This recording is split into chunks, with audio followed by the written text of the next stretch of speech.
learning new words and ways of reading, and parents are learning how to instruct their kids and help them learn and read more.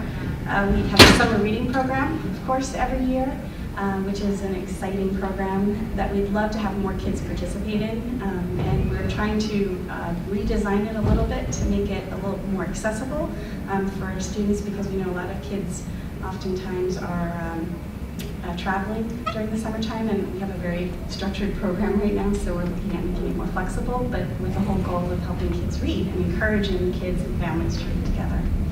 And then we have a plethora of resources available online doing research, and I'll be talking a little bit about those in a bit.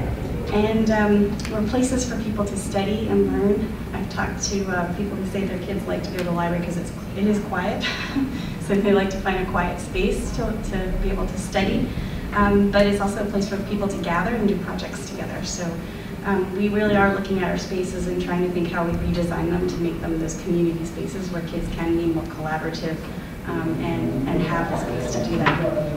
And then, of course, we have technology and internet connections. So many people use the pieces that we have. We have about 752 public access PCs across all of our branches, across all 6 islands, and they were used over 800,000 times last year. So a lot of people come in to use our resources, but then they also come in to use the Wi-Fi. So we had over 550,000 uses of Wi-Fi. So all of our branches have Wi-Fi, and we do know that a lot of kids have access to their own devices, and they're coming in and they're just using our Wi-Fi, and we want to make sure they have that connectivity. And then we have a great staff that are willing to support you all and support students in learning.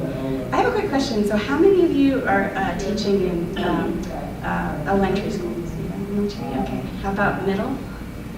Yay. And high school? And then other? Retired. Yay. Other? Retired and went to student teacher. Oh, cool. Very cool. Yeah, so we feel like we're a part of this ecosystem, and sometimes people aren't aware of the resources we have.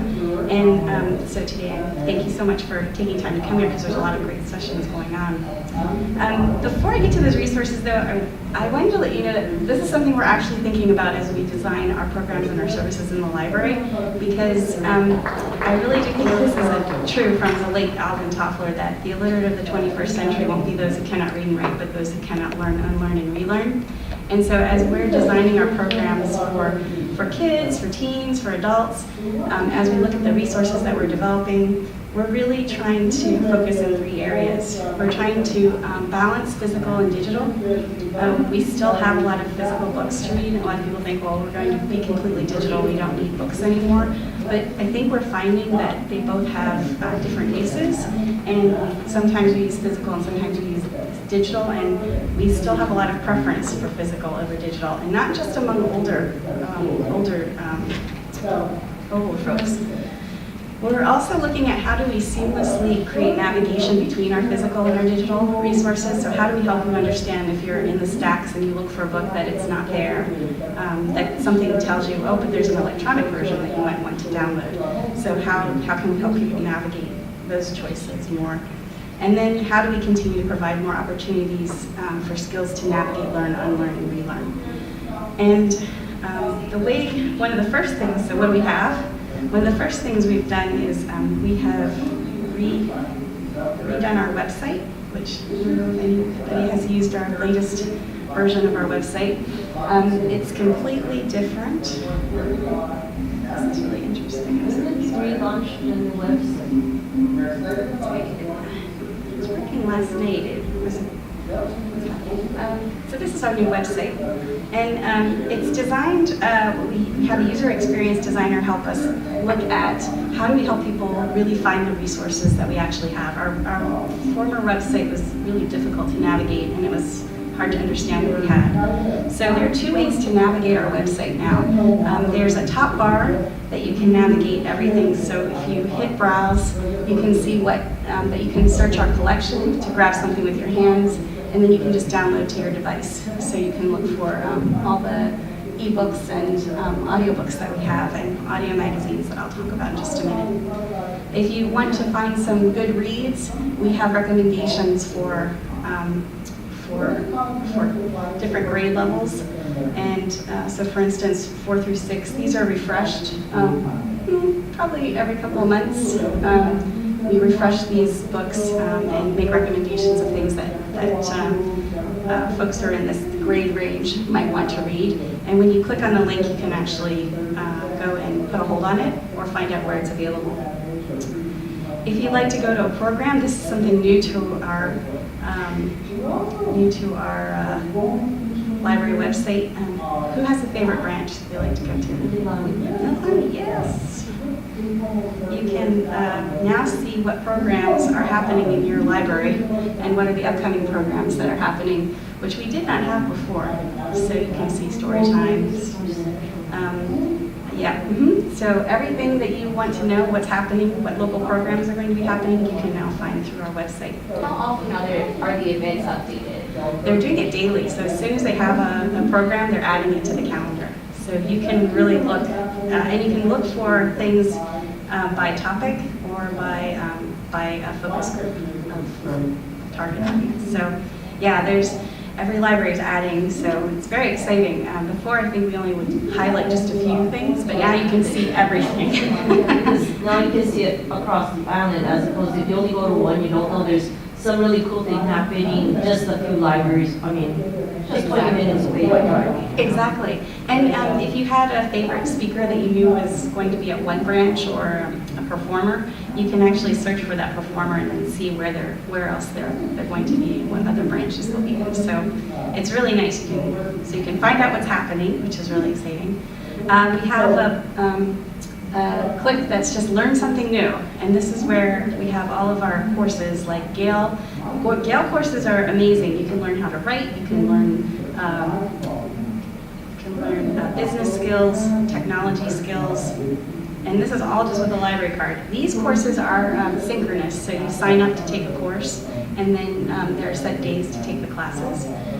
But they're great for, there's one for college readiness, so how do you get prepped for college. There's some teaching and education courses as well, and there's some tools for teachers. There's grant writing. That looks like a good one. It tells you how long the course is and then what the dates are, and then you can sign up for it. So Gale is pretty amazing.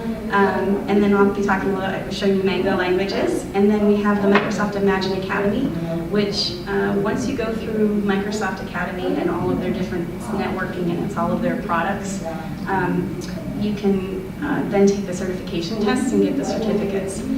The certification tests, you actually have to go to one of the vendors who provides those, but again, with just your library card, you can take any one of those courses.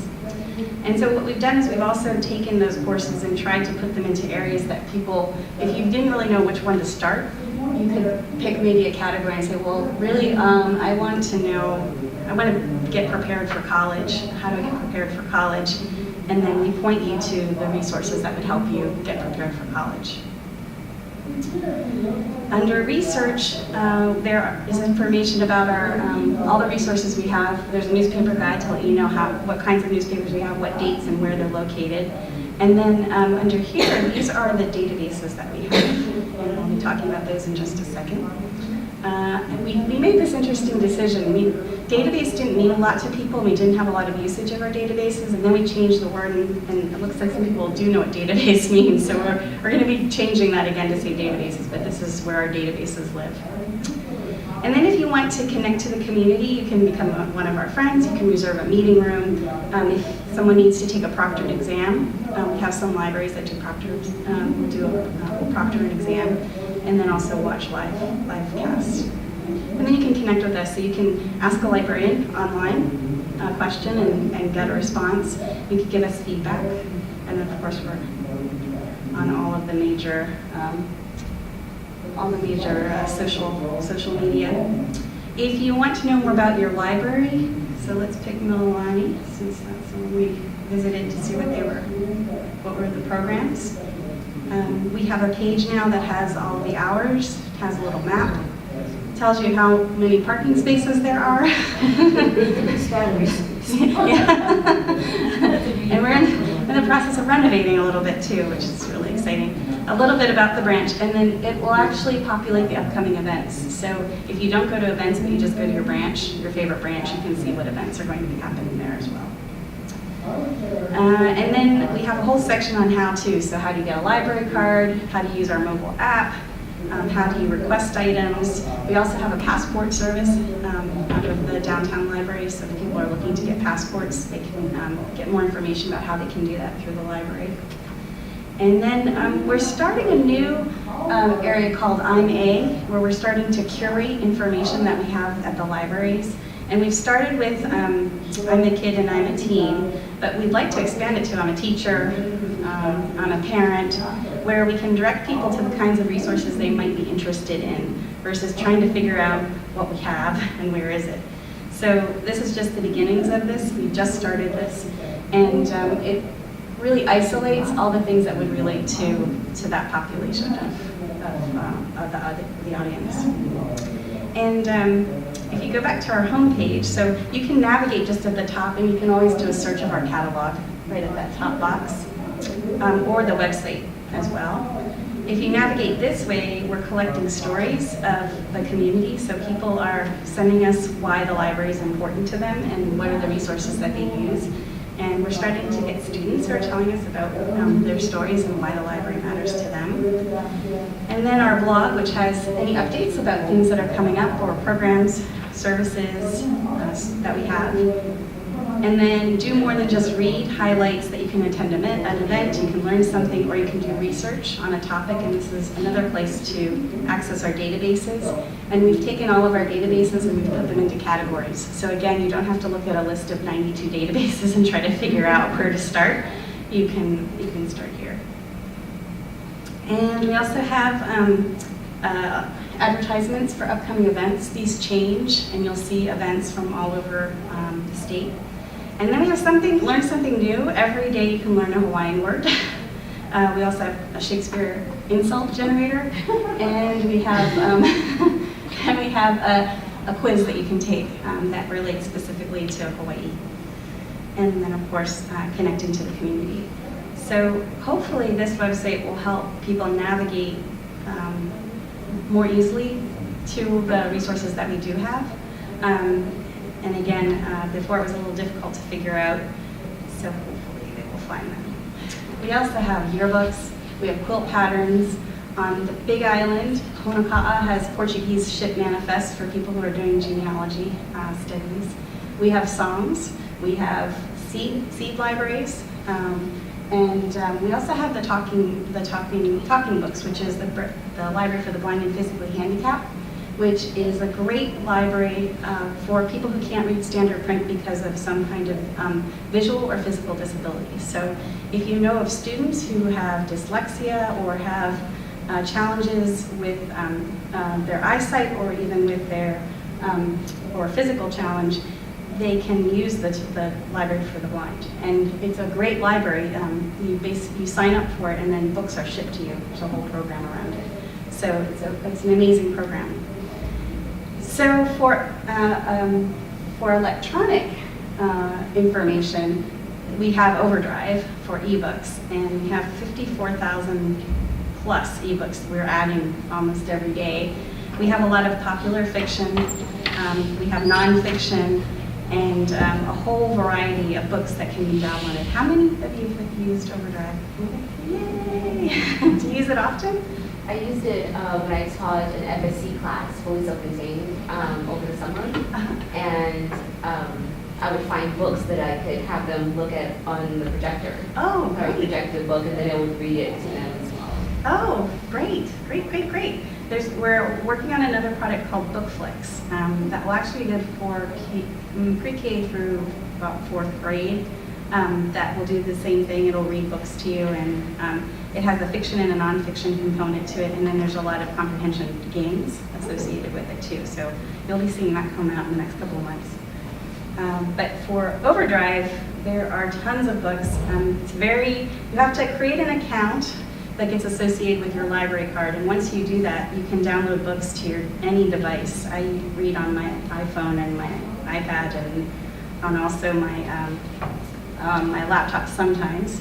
And what's good about it is you don't have any overdue fines and fees. After 21 days, it just locks the book down. If you want the book again, you can just go back and see if nobody else is using it. You can download it again, or you can place a hold on it.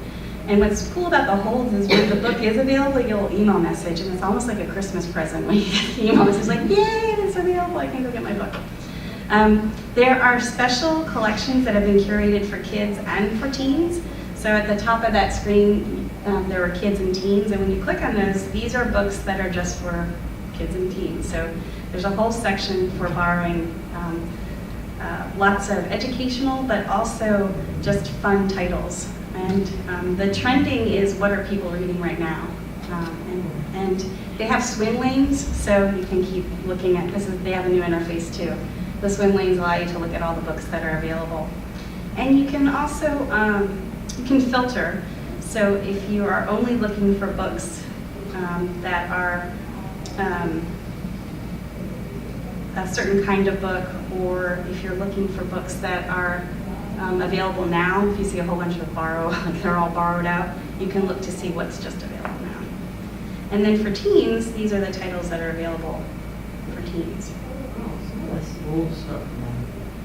No, I'm not doing the Anne Caffrey, that's like 20 plus years old compared to like the other. So I go, okay, that one I know is probably an assignment. These ones? To Kill a Mockingbird. So how many books can you borrow ebook wise? So you can borrow up to 10 at a time, and we have 7 copies available of this book right now. We watch the ratio of how many holds are placed, and we'll buy more copies.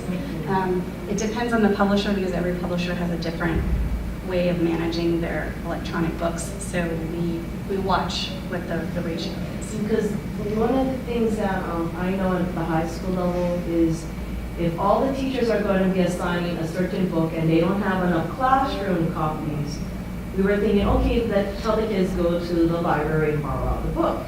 But if there's even a limited amount of that, then they would still have to find a way to get the book some other way. What's really helpful is if you know what you're going to read, if you contact your local library, we can also bring in other copies from other places, because not everybody's going to be reading the same thing at the same time. So if we know how many kids might need something, we can work with you to bring in more copies. I work at a school that's the largest in the States, so this is not a good thing.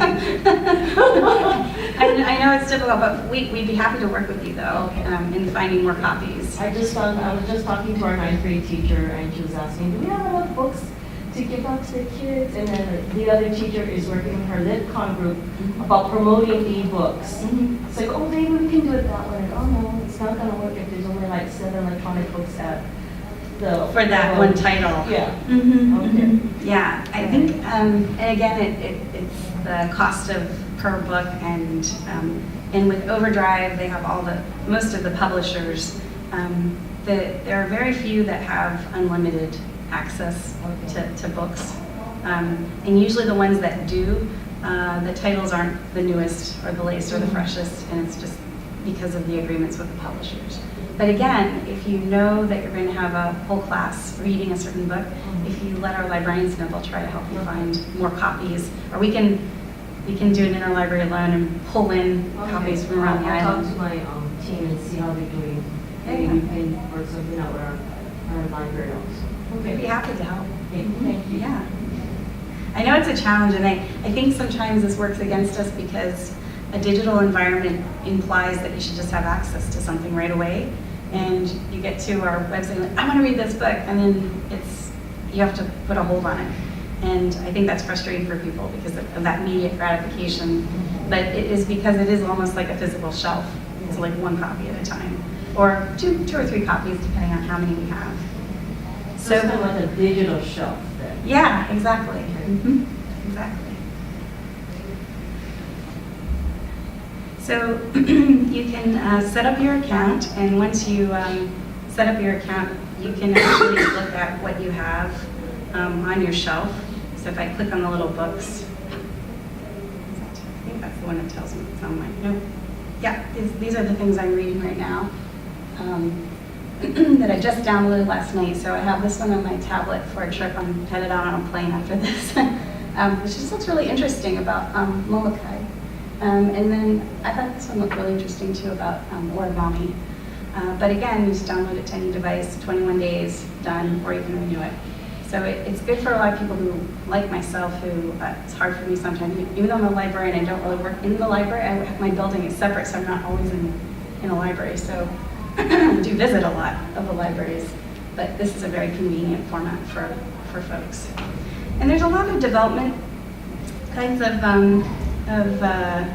the subjects are pretty amazing too. We have a lot of the new business books electronically. And if there are titles that you're interested in, let us know, because we're interested in knowing what you want to add to the collection. So these are all the topic areas under team. So, and then if you want to go back to the main collection, they've just changed they literally have just changed the format in the past couple weeks. But, so there's by subject, so if you go to the main section and you click on subjects, you can see all the possible subjects. If there's an author that you like, does somebody have a favorite author? Alice Munro? Is it M-O-N-R-O-E or R-U? Oh, there she is, she's right here. Mary Alice Munro? There we go. M-U-N-R-O. Is this the same one, Mary Alice, or is it a different one? No. The different one? A different one. Let's try her. It's an M-U-N-R-O. I don't think we have any of her digital books. Alice. Oh, sorry, Alice, sorry. There we go.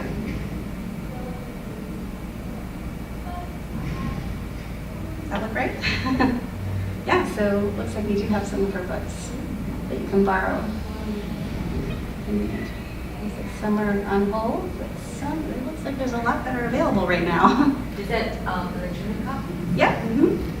So if you click borrow,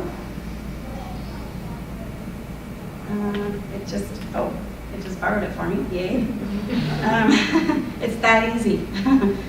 And then you can view details. But since I just borrowed it, if I go to my bookshelf, it should be on my bookshelf.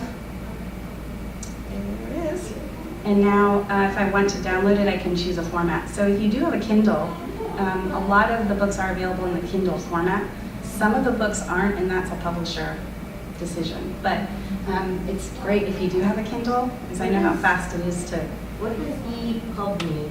EPUB is just a format, and it's a standard format for ebooks, and it works on most all devices. So that's like a universal format? Mhm. Okay. And it works with the app that you download. Okay. So for your devices, for your tablets, there's an app to download, Okay. and you use that app to navigate and then download the resources. And EPUB is the format that works with that app. So are you finding that publishers are going more to more universal format as opposed to Kindle? Because I mean, Barnes & Noble uses the Nook, and then Kindle has the Kindle, and now ebooks are now, if you download the app, it's going that way. So are they starting to go away from the leaders, like Kindle was a leader, and then Nook? Is that what's starting to happen? Because I'm trying to decide, do I even want to keep the Kindle that I have now, or upgrade it to something and just stick with my smartphone? I think it's still a little Wild West, Okay. because the publishers, I think, are still struggling with maintaining their own identity, but at the same time providing access. I think the idea is to really have one format at some point, because it just makes it easier for people to have access to the resources. The Kindle's been around for a long time, and it does have its own format. But I think what they're doing is they're just producing in multiple formats to make them accessible to different devices at this point. But ideally, one would be nice, but I think there's still that tension of how do they maintain their own identity.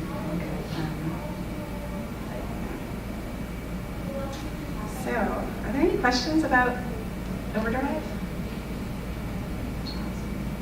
I hope you go out and use it. It's really great. The other thing about Overdrive, sorry, let me go back, is that there are also audiobooks. So if you are interested in an audiobook, you can download audiobooks to your devices as well. So if you do have students who have challenges in reading and they need an audio version of a book, we just happen to have all of our languages showing first here today.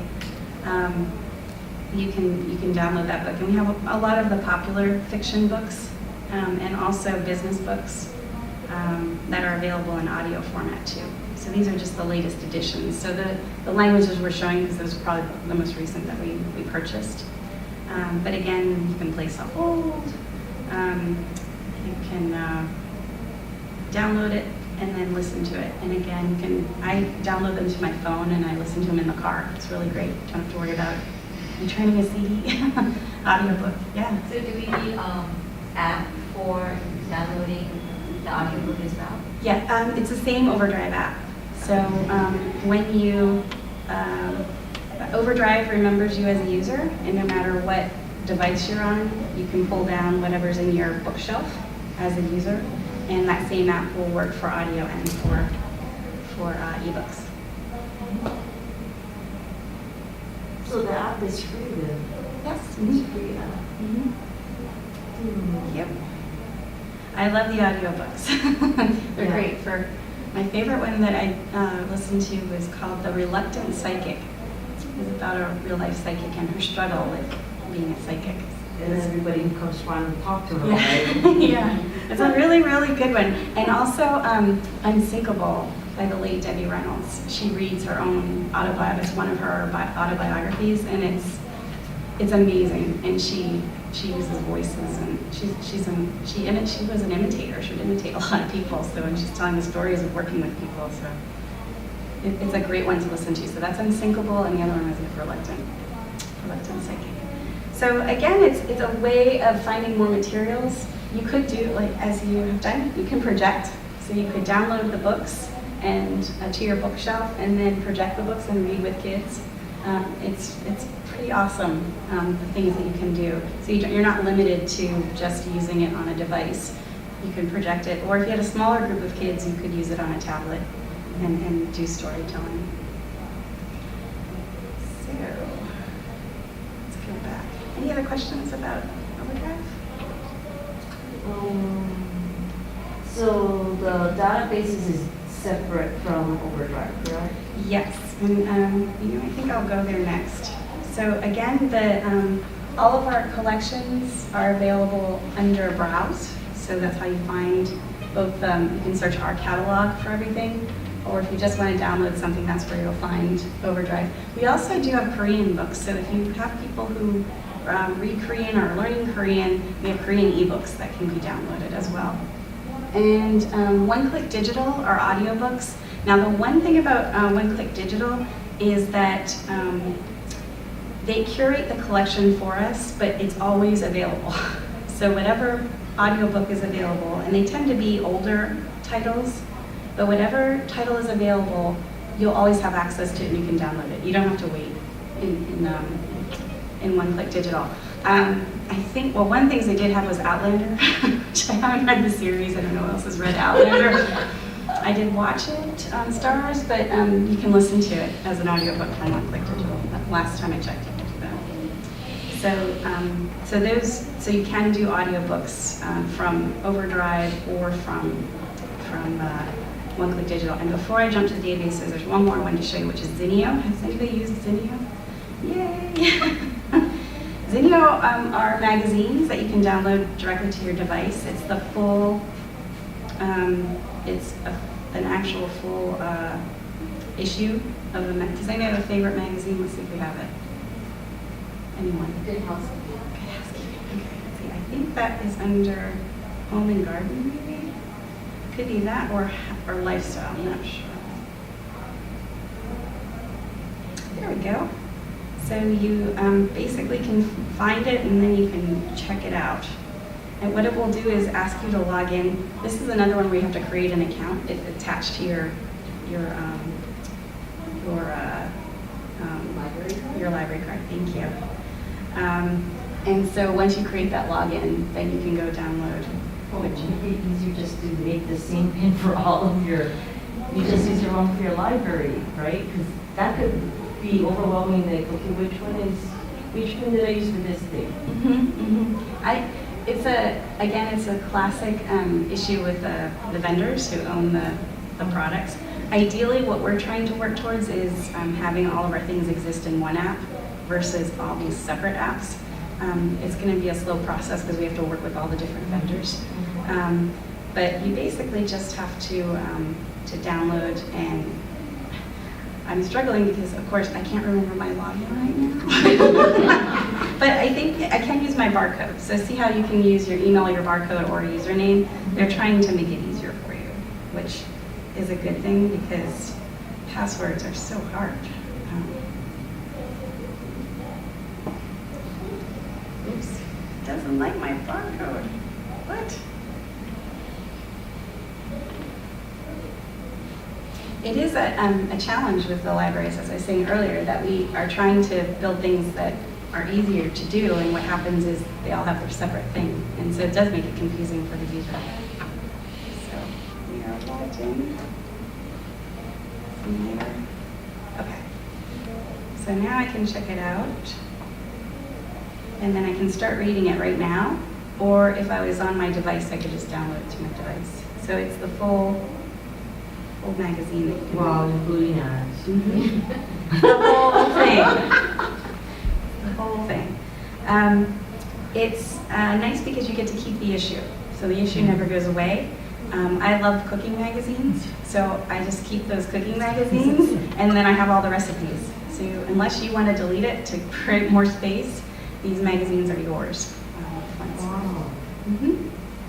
They're good for, I don't know, if a student was doing some techie research and wanted to read Wired magazine, we have Apple, or if they want to do lifestyles, or maybe they're art students who are doing design. We have all the fashion magazines. I'm happy to say we are about to implement in next month another product called Press Reader, which has 6,000 newspapers and magazines, and they're in multiple languages, and they're from around the world. So if you have students who are studying Japanese or Chinese, they'll have newspapers, real live newspapers to read. And the PC version allows you, or the desktop version allows you to actually translate issues as well. So if you pick a Chinese newspaper, it'll translate that newspaper into English so you can read it. And you can set up all kinds of wonderful things. And that's coming in the next month. Zinio is just a basic magazines, download them and keep them. So I highly recommend it. It's great for traveling. And I love magazines, and I'm saving so much money by not buying all that. And you can read the mind candy trashy ones too if you you don't want to spend dollars on those as well.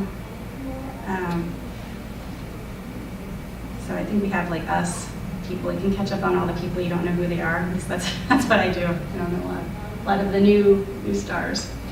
So again, under Browse, that's where you'll find access to our books, our CDs, our videos, what do we have, and our catalog, and Overdrive for books and audio and our magazines. In terms of research and databases, there's two ways that you can get into them. One is if you have no idea where to start, you can pick topics.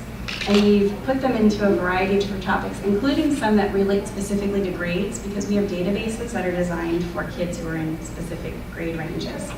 And then we also have resources that we point teachers to, and then there's test prep. So does anybody have a category, a topic du jour? Anyone? Hobbies. Hobbies? All right. So if you click on hobbies, you'll see that we have the Hobby and Craft Reference Center. So if you're looking how to do something, this Craft Reference Center will provide you with people who've written about something and then how to do that craft. When you actually click on the collection, it will tell you what's actually there and what it's good for. So we're trying to help people understand what's in the database. So in this one in particular, the target audience is general public. You can learn a new craft, and the content is actually magazines, journals, and there are some videos in this database. And so before you even log in, you can understand what's in that database. We also have, let's Did you see. grades 1 to 3? Sure. So these collections are designed specifically for those grades. And of course we have Britannica, which is the online encyclopedia, and then also some nonfiction book collections available. And then Explora, which let's click on Explora.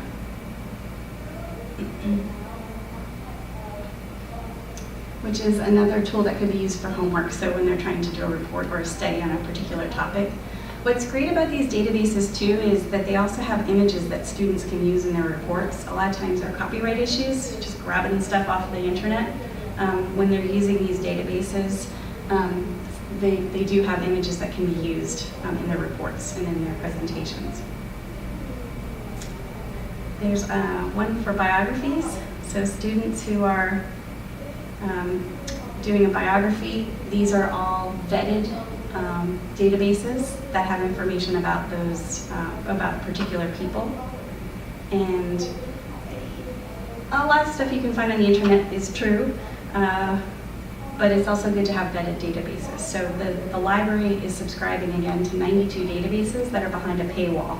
So there's a lot of information and articles, full text, that won't be available on the internet. So if we log into this one, just to give you a quick preview of biography. In context. Well, that's fast working. And then of course they always highlight, but it is a nice mixture of media, so it's not just text, but there's photographs and video. And they highlight different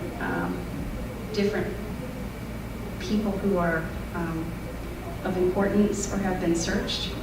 First here we have Queen of Hawaii, that's awesome. And then information about her, biographies that have been written. There's featured content, so in this case they have an NPR when all things, weekend all things considered, and then there are images, and then magazine articles. And then just a fact box. So kids who are looking up people, want to know more about them, want to do comparisons, looking for more information can use biography in context. And the other two also provide more biographical information.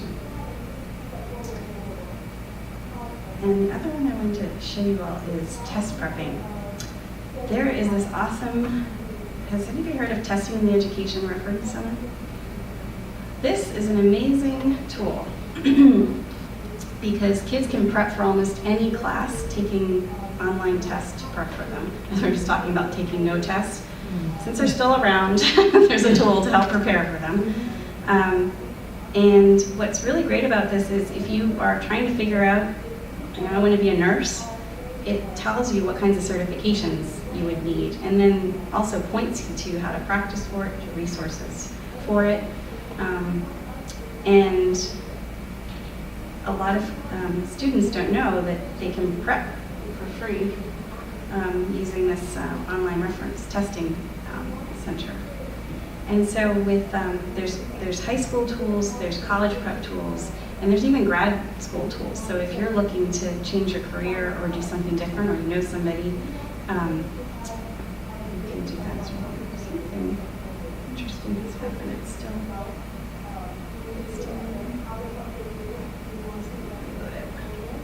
there we go. So under high school tools, you'll see a variety of the assessment tests that kids can practice. Again, college prep, so PSATs, SATs, and again, these are the tests. You can just take them online and practice to take these courses, to take those tests. And then there's some career tools about how to build a resume. If you're interested in being a firefighter, what is that? There's an actual test for prepping for the firefighter exam, and then there's the online book for prepping for the firefighter exam. For grad school, if you need to take the GMAT or the LSAT, again, you can take the practice test, you can use the online form, and then there are also some helpful resources that you can use. And then there are international tools too, so if somebody is prepping to become a US citizen, There are practice tests here available for them, or the English. It's a Was foreign this language. available on the old site? Mhm. I could never find this stuff then, because Yeah, and we've had all these amazing resources, but there was no way to really find them because we just had databases, and then there was a list of 92 databases. there So, were two different columns. It was blue, it had this. oh, you can still remember it. This, Oh. and I'm like, no, because I had to tell the kids how to use the source for the research project last year, and I was having a hard time, so I said, you know what, I know where Spark Notes has their test site, so go to Spark Notes to prepare for your exams. But now that I see this, okay, I can show them this. So there's a couple different ways. We're starting to build multiple pathways to get to things, but you can just tell them to do research and search by topic and then pick test. Or you can say, I'm a teen, and we have prepare for tests here. So we're trying to make it multiple doorways into the same information.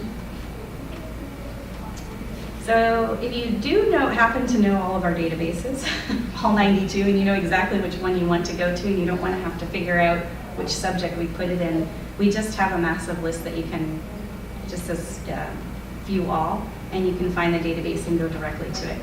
If you have students who are doing car repairs, they want to go into automotive, we have Chilton online. So if they're trying to repair let's pick a car. Their 2008 Chevy Avalanche. You can get information. Oops, where'd it go? So there's repair, there's maintenance, there's labor estimating. So all the kinds of information that people would look for to fix their car is here. So you have the diagrams that you can download and print. So you don't have to go and get the big books anymore. You can just go online. So Chilton's is popular, actually. Hopefully people can find it. So there's a variety of databases, and again, there's 92 available that range from health to education to law to ancestry. We have two ancestry databases that you can use. There's legal forms. We do have a help page that has some suggestions of where to start. And then we also have listed, this is good for students too, definitions for what's a citation versus a database full text index. These can be confusing, especially a journal versus a magazine. So this is available too under the help screen. So if you're looking to help students understand the differences between resources, it's a good place to start. But to just begin, search by topic is a good place to get familiar with the resources that we have. We can spend all day going over 92 databases. Does anybody have a favorite that you do use or have used? Now that you know where they are, do you think you'll look to see what's there? And we're more than happy if you have a topic that you're interested in, you're trying to figure out what resources we have. Our librarians are more than happy to try to point you in the right direction, which database to start with too.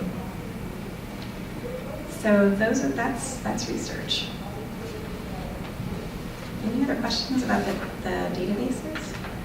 Well, go ahead. I just have a question about other states, and do they have comparable websites like that with these tools? So other states would be different in that the libraries in the state are separate entities. They're all different. There's not a state library. Yeah, the state library, there are state libraries, but some states do statewide purchasing of databases and make them available to the separate libraries in their state. I was the state librarian in Pennsylvania, and we had 452 unique library jurisdictions, but we did at the statewide level buy databases so that people had access statewide. But we're more like King County Public Library. We're just one single system. We're like a large library, public library system. Yeah. And most of your libraries will have, and the larger ones will have more databases and more access to these resources. Any other questions? Are you finding that students are having, when they're doing their research projects, when they go to the public libraries, are they doing everything mostly online now as opposed to having the physical book? Because that's my dilemma is, I want them to know that if you're going to college, some colleges still have a physical book you must find versus, okay, everything's online. So I always say you have to have a minimum of hard copy and minimum of soft copy and e-copy. Because I don't know where they're going to go once they leave high school. And if they have to do research, they got to know that there's more than one way to find research. I think that's great that you're helping them navigate that information exists in different formats. I think the other challenge is not everything is online. So sometimes if you do a surface swim digitally, you miss some of the things that haven't been digitized yet. Especially if you're talking about some primary resources that haven't been digitized. Our Hawaii collection at the Hawaii State Library is pretty amazing. Not all of that has been digitized. So some of that historical reference you're not going to find anywhere else unless it's in a physical format or maybe on microfiche or microfilm. So I think it really is important as we think about students now, helping them navigate all the various resources that are available to them so they can get the most out of the information. I know there was a study done by EBSCO on how do college students do research. And a lot of them do start on the internet. They Google something, but they use Google to figure out what are the definitions, what's the broad scope of what I'm looking at. And then they move to the databases when they have a clear understanding of what it is that they're looking for, which actually makes a lot of sense. So I think learning to navigate, we have two students in the back. Do you use both paper and electronic? Mainly electronic because it's easier. It's easier, It's yeah. easier to find them. And do you use the public library? I go there to study, but Uh-huh. I don't really use it to find resources just because it's kind of complicated for me. Cool. Well, now you know there's a bunch of resources you can use. Yeah, so electronic is easier. But it is always good to know the breadth and depth of all the other kinds of books or types of resources that there are. So I think it's a good thing to just, because it is all about format. A book is just a technology, it's another technology, it's a physical technology to read. To share information. Reading is the skill to use it. But I think that's great. And again, we're more than happy to, our librarians are more than happy to talk with you about how they can prepare things for your students coming in. If they know what's happening, we can put together resources to say, here are the things you might want to use. If we don't have physical resources that relate to the topic, we could tell you up front. So that would probably be helpful for the students. So, so you can do a lot of research online. You can find a lot of resources online. And learning part, I showed you earlier Mango Languages.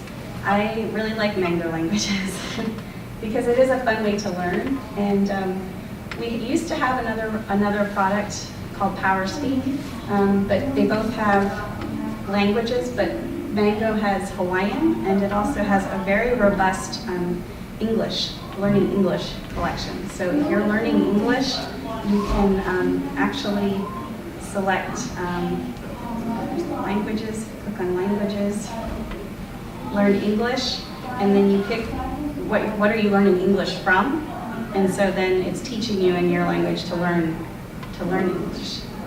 So it's the reverse, what we're doing for English. So it's Arabic right now, it's Arabic, they keep adding more and more languages. Turkish, Greek, German, French, Chinese, Korean, Polish, Japanese. Filipino, right? I don't see it.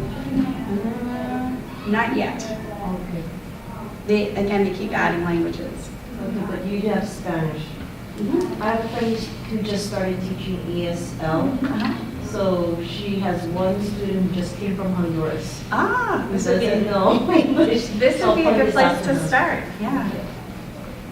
And then again, we have there's 72 languages to pick from. And they just have the featured languages here, but you can see, click on all languages, you can pick a language to learn. And it's a very simple structure, and you can navigate between your device and being online. It's keeping track because you're connected, and then you can download lessons to your device. So, and it keeps track of where you are. So as you can see in Hawaiian, I'm still working on it. Korean, I've just started. It's a much more difficult language. And I just added pirate because it's a fun language, and when it's National Pirate Day, you can learn pirate with your students, and it's fun. But it's very simple. You just pick the language, and then it gives you the lessons, and you can keep going back.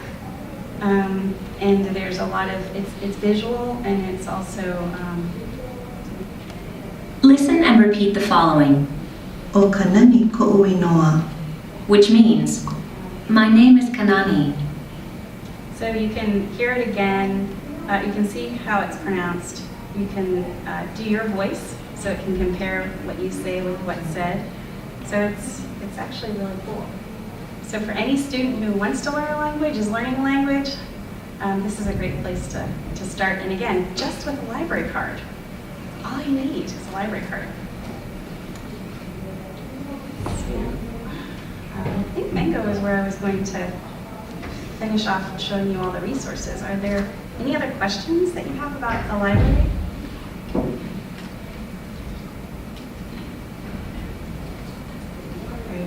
It's like, wow, there's so much you didn't know about, right? Thank you so much. Yeah, absolutely. Again, anytime you have any questions, you're looking for resources, let us know. We do have, again, under how do I it's the bottom. We have information about giving us feedback. So if you find something, there's a resource you'd like to see, or something that's hard to find, let us know. Under the how do I, there's also how do I get the mobile app. How many of you have our mobile app? Okay, this is really cool. I would totally download it. The mobile app allows you to use your phone as your library card. So you can put in your library card and your PIN number. It connects immediately to our system, and when you go check out, you can actually use your phone instead of your card. Yeah. Like the I pay except for I borrow. Yes, it's like I borrow. It's really cool. The other thing you can do too is if you're out with friends or you're at a bookstore somewhere and you want to see if you don't want to buy a book, but you want to see if the library has it, you can scan the barcode on the book. It will search our catalog and tell you whether or not we have that book. If we do have that book, you can put it on hold right from the app. And mine's available when I was in another country. Yeah, yeah. So I highly encourage you to download the app and also tell your students about the app. It makes navigating their accounts and holds and books that are checked out a lot easier. And as a workaround, I probably shouldn't be saying this as a state librarian. If you misplace the plastic card, it doesn't matter because you'll have it on your device. Well, I really appreciate you spending all this time with me today. Please take more of these. If you have friends, colleagues that would love to have more information, please feel free to take as many as you want. And thank you again. I really appreciate your time today. You're serious about taking as many as... Yes, you can take them all.